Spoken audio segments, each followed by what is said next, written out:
कंडी इलाका के दशहरा एवं रामलीला समारोहों में श्री राम वनवास की घटना का सजीव मंचन किया गया। महंत राजगिरी ने कमाही देवी में धर्म चर्चा करते हुए कहा कि श्री राम का वनवास रामायण की सबसे बड़ी घटना है। उन्होंने कहा कि रामायण की कथा के अनुसार कैकेयी की जिद की वजह से भगवान राम को वन जाना पड़ा था, लेकिन यह मात्र एक दृश्य घटना है। श्री राम के वन गमन के पीछे कई दूसरे कारण भी थे जिन्हें वही व्यक्ति समझ सकता है जिन्होंने रामायण और रामचरितमानस को पढ़ा और समझा हो।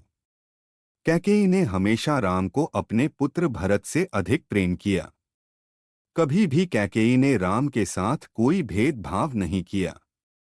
यही वजह थी कि जब राम के वन जाने की वजह का पता भरत को चला तो वह हैरान हुए थे कि माता कैकेयी ऐसा कैसे कर सकती है। सच भी यही था कि कैकेयी ने यह जानबूझकर ऐसा नहीं किया था। उन्होंने कहा कि भगवान श्री राम का जन्म रावण वध करने के उद्देश्य से हुआ था। अगर राम राजा बन जाते तो देवी सीता का हरण और इसके बाद रावण वध का उद्देश्य अधूरा रह जाता। इसलिए देवताओं के अनुरोध पर देवी सरस्वती कैकेयी की दासी मंथरा की मति फेर देती हैं।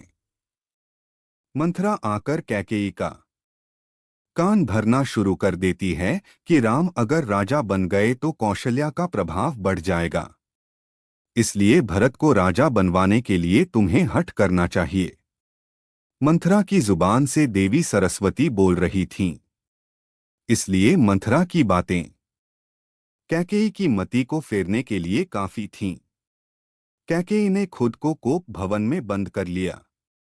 राजा दशरथ जब कैकेयी को मनाने पहुंचे तो कैकेयी ने भरत को राजा और राम को 14 वर्ष का वनवास का वचन मांग लिया। इस तरह भगवान राम को वनवास जाना पड़ा।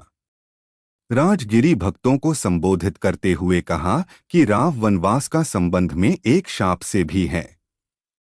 कथा के अनुसार नारद मुनि के मन में एक सुंदर कन्या को देखकर विवाह की इच्छा जगी। नारद मुनि नारायण के पास पहुंचे और उनसे हरि जैसी छवि मांगी। हरि का मतलब विष्णु भी होता है और वानर भी। भगवान ने नारद को वानर का मुख दे दिया। इस कारण से नारद मुनि का विवाह नहीं हो पाया। क्रोधित होकर नारद मुनि ने भगवान विष्णु को शाप दे दिया कि आपको देवी लक्ष्मी का वियोग सहना पड़ेगा और वानर की सहायता से ही आपका पुनः मिलन होगा। इस शाप के कारण राम सीता का वियोग होना था, इसलिए भी राम को वनवास जाना पड़ा। पांचवा और सबसे बड़ा कारण स्वयं भगवान श्री राम हैं। तुलसीदास जी ने रामचरितमानस में लिखा है, होई ही सोई जो राम रचि राखा, यानी भगवान राम की इच्छा के बिना कुछ भी नहीं होता।